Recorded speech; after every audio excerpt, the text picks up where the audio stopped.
I had 4 green fields, each one was a jewel, but stranger. On April 24th, 1916, on the Monday after Easter Sunday, in Dublin, Ireland, a poorly armed group of men and women Irish citizens led a rebellion against the British Army, who governed the Irish. Over the course of the Six-Day Rebellion, massive destruction to the city of Dublin occurred. Although the 1916 Easter Rising failed, the resistance of its citizens led to a larger revolution and ultimately to the success of the War of Independence from 1919 through 1921. Many Irish citizens were angry with being under the rule of the British, and there were many reasons why the Irish wanted their own government. Many years before the Easter Rising, the Great Famine from 1845 to 1849 occurred. Millions of people died from starvation due to the failure of the potato crop. Ireland's population decreased from 8.4 million in 1841 to 6.6 million by 1851. Many people that survived the Great Famine emigrated from the country of Ireland. Because of death and emigration, the country was left depleted. People also saw a change in 1870 with trying to establish Home Rule. Home Rule was an attempt to establish a form of government separate from the English Parliament, located in London. Home Rule was denied multiple times by the British government between 1870 to the time of the Easter Rising. The Home Government Association was established by Isaac Butt, a politician from County Donegal, Ireland. Isaac Butt was born on September 6, 1813, and when he died on May 5, 1879, his leadership of this association was passed to a man named Charles Stewart Parnell. Parnell's support of the Home Rule can be best understood by his quote, "No man shall have the right to fix the boundary to the march of a nation." The Home Rule movement lasted for many years. The first Home Rule Act in 1870 failed. It later led to the second Home Rule Act in 1893, but it was also rejected. The third Home Rule Act in 1914 came close to becoming a law, but the Protestants of Ulster led its defeat by using the threat of a civil war. When Home Rule was denied again in 1914, Irish citizens realized that they had to work even harder to find a way to take down the British. When the Easter Rising in Dublin commenced, many people throughout Ireland were confused by the fanatics that caused disruption between the British and the Irish. In just those 6 days, massive destruction was done to the city of Dublin, and many were killed and injured, including about 2,000 wounded, 66 Irish citizens killed, and 143 British soldiers died. The British executed 16 leaders of the rebellion, and that action convinced many people in Ireland to fight for their independence from Britain.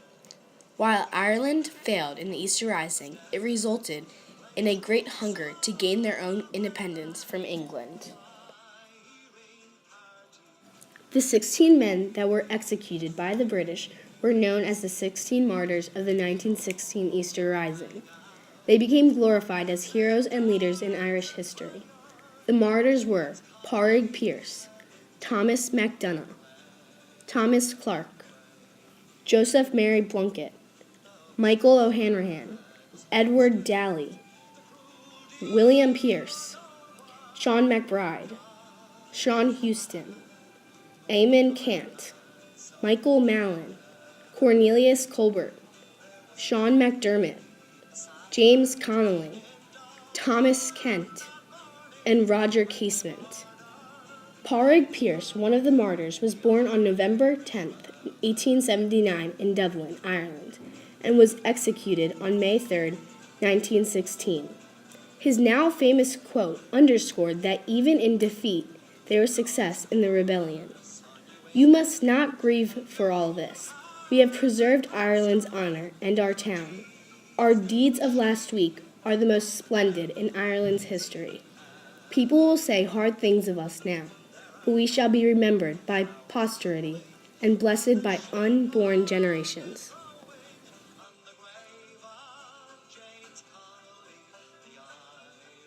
Women also played an essential part in the 1916 Easter Rising.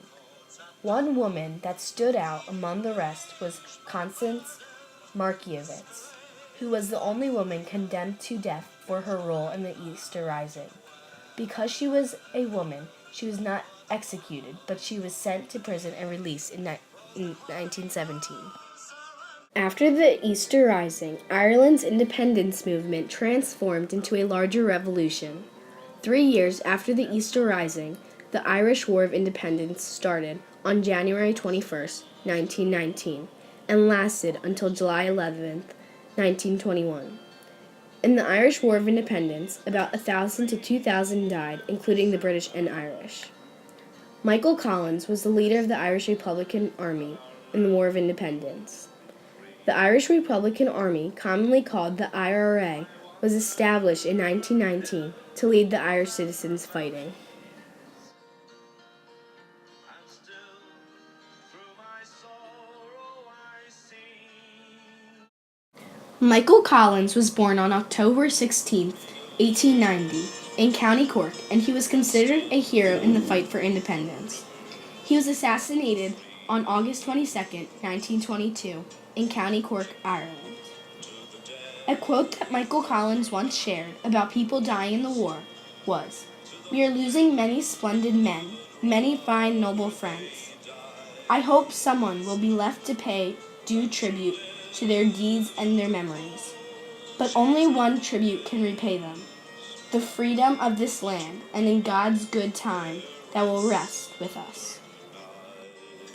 The War of Independence did not end with a clear victory for either side. The British and the Irish made a truce on July 11, 1921. The truce was called the Anglo-Irish Treaty. The Irish Republican Army and the British made this treaty, which called for the 26 counties in the south of Ireland to become the Irish Free State, and the British would retain the 6 counties in the north of Ireland. The Anglo-Irish Treaty was later signed on December 6, 1921 by both the Irish and the British. The Anglo-Irish Treaty led to the Irish Civil War because some members of the Irish independence movement were unhappy that the truce did not provide full independence from British rule. The Irish Civil War began on January 28, 1922, and ended on May 24, 1923. The Civil War pitted the Irish Free State against its former allies for independence, led by Michael Collins. The Irish Free State won the Civil War to preserve the Irish Free State. Almost 30 years later, in 1949, the Irish Free State became a republic, and since then is known as the Republic of Ireland.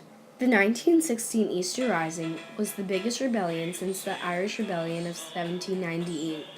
The Easter Rising led to the War of Independence, then to the Anglo-Irish Treaty, the creation of the Irish Free State, the Irish Civil War, and finally the formation of the Republic of Ireland.